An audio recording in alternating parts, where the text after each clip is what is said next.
বাঁধাকপি হবে, এটা ধুয়ে রেখেছি। বাঁধাকপি আর আলুটা জলের মধ্যে ভেজানো আছে, এটা তুলবো। আর এটা হচ্ছে কাতলা মাছের মাথা, এটা কেটে নেওয়া হয়েছে, এটা দিয়ে করা হবে। কড়াইতে তেলটা দিয়ে দিয়েছি, গরম হচ্ছে। এবার একটু সাদা জিরে ফোড়ন দিয়ে দিলাম।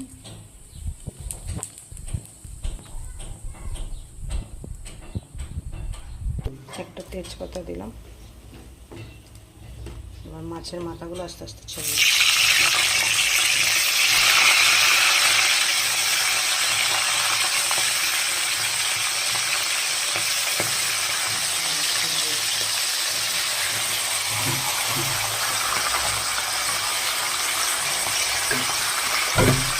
এটা এখন একটু এক পিঠটা হালকা হালকা ভাজা হবে, তারপরে উল্টে দেবো।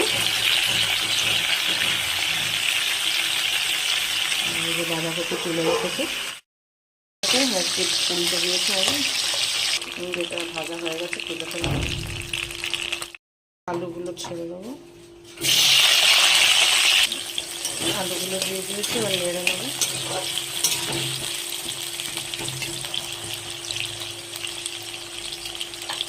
ভাজা হয়ে গেছে, এবার আমরা টমেটো দেবো।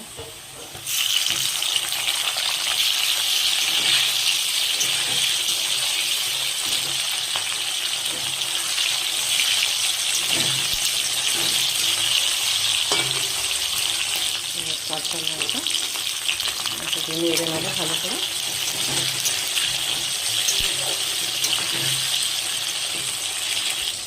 এটার মধ্যে মশলা আছে, জিরের গুঁড়ো, হলুদের গুঁড়ো, চিনি, নুন, এটা দিয়ে দেবো।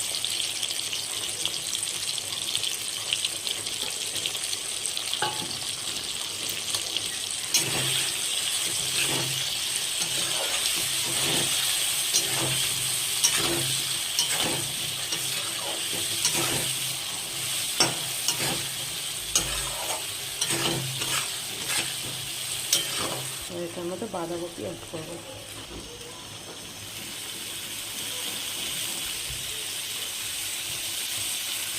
বাঁধাকপিটা দেওয়া হয়ে গেছে, পুরো আমি নেড়ে নেবো। একটু ভালো করে নেড়ে একটু কিছুক্ষণ ঢেকে রাখবো। তাই গোটা গরম মশলা আছে, এটা দিয়ে দিলাম। এবারে চাপা ঢাকা দিয়ে দেবো, এটা কিছুক্ষণ স্টিম হবে। এটা হয়ে গেছে, ঢাকা দিয়ে রেখেছিলাম, তুলেছি, হয়ে গেছে। এটার মধ্যে লঙ্কার গুঁড়ো দেওয়া হয়নি, আপনারা চাইলে লঙ্কার গুঁড়ো দিতে পারেন।